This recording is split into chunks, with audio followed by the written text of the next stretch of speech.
Hi hello friends, welcome back to media talks. நான் உங்கள் Mounika. So கொஞ்ச நாளாகவே அவ்வளோ நமக்கு பிடிஎஸ் அவ்வளோ ப்ராப்பராக கிடைக்கிறது இல்லை. ஸோ இப்போ 2 நாளாகவே அவ்வளோ நமக்கு பிடிஎஸ் கிடைக்கவே இல்லை சுத்தமாக. ஏன் அப்படின்னு பார்த்தீங்கன்னா, அதுக்கு ஒரு முக்கியமான ரீசனும் இருக்குது.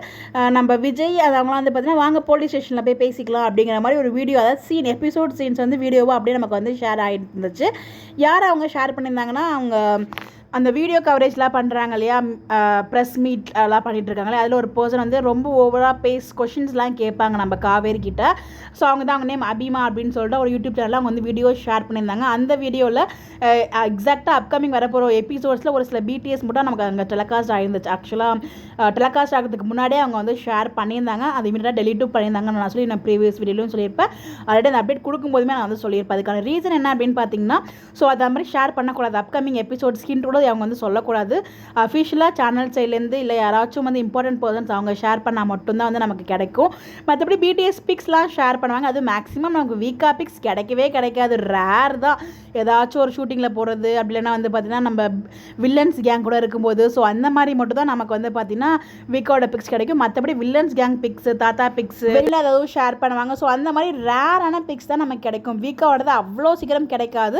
ஏதாச்சும் ஒரு இம்பார்ட்டண்டான சீன் நம்ம டேரக்டர் சார் ஏதாவது ஷேர் பண்ணாதான், இல்லைனா டீம்ஸில் ஏதாவது ஷேர் பண்ணால் நமக்கு அந்த வீக்கோட பிக்ஸ்லேயும் நமக்கு கிடைக்கும். ஒரு இம்பார்ட்டன்ட் சீன்ஸ்லாம் அப்போ தான் கிடைக்கும். பட் இவங்க பார்த்தீங்கன்னா அப்கமிங் வரப்போகிற ஒரு முக்கியமான ஒரு ட்விஸ்ட் ரிவீல் பண்ணுற மாதிரி அந்த ஒரு பிடிஎஸை ஷேர் பண்ணிட்டாங்க. ஸோ அதனால் சேனல் சைட்லேருந்தும் டீம் சைட்லேருந்துமே இன்ஃபார்ம் பண்ணியிருப்பாங்க போல். ஸோ அதனால் அவங்க அந்த பிடிஎஸையும் ரிமூவ் பண்ணிட்டாங்க. அதுக்கப்புறம் அவங்க கிட்டேருந்து எந்த அப்டேட்ஸுமே நமக்கு கிடைக்கல. ஸோ நம்ம பசுபதியுமே பார்த்தீங்கன்னா நடுவில் அப்டேட்ஸ் கொடுக்காம இருந்தார். ரமேஷ் சார் இருக்காரு, அவருமே அதுக்கப்புறம் ஒன் செகண்ட் ஒரு ஃபேமுக்கு அவருமே அப்டேட்ஸ் ஷேர் பண்ணுறாரு. அதுக்கப்புறம் இப்போ ரீசெண்டாக வெள்ளோட மாமா நமக்கு நிறைய அப்டேட்ஸ் கொடுத்துட்ருக்காரு. லைவாக இருக்கட்டும், எந்த லைவ் லொக்கேஷன் மூலம் நமக்கு மகாநதிலேருந்து நிறைய கொஸ்டின்ஸ் கேட்டுட்ருக்காங்க. அதுக்குமே அப்டேட் கொடுத்துட்ருக்காங்க. பட் அப்கமிங் வர எபிசோட்ஸ் அவர் ரிவீல் பண்ண மாட்டார். நடந்த எபிசோட்ஸ் பற்றி மட்டும் தான் அவர் டிஸ்கஸ் பண்ணிட்டு இருக்காங்க. ஸோ பட் நிறைய அப்டேட்ஸ் ஷேர் பண்ணுறாங்க. எனக்கு தெரிஞ்சு இந்த மே மந்த்துக்கான ஷூட்மே ஓவர் ஆயிருக்கும். பட் ஓவர் ஆகி நடுவில் 2-3 நாள் ஷூட் அந்த ஷூட்டுக்கான நமக்கு அந்த அப்டேட்ஸ் எதுவுமே கிடைக்கல பிடிஎஸ். அதுக்கான ரீசன் இதுதான். ஸோ ஒரு இஷ்யூஸ் மாதிரி போயிருக்கும் போல, அதனால் நமக்கு எந்த அப்டேட்ஸுமே கிடைக்கல.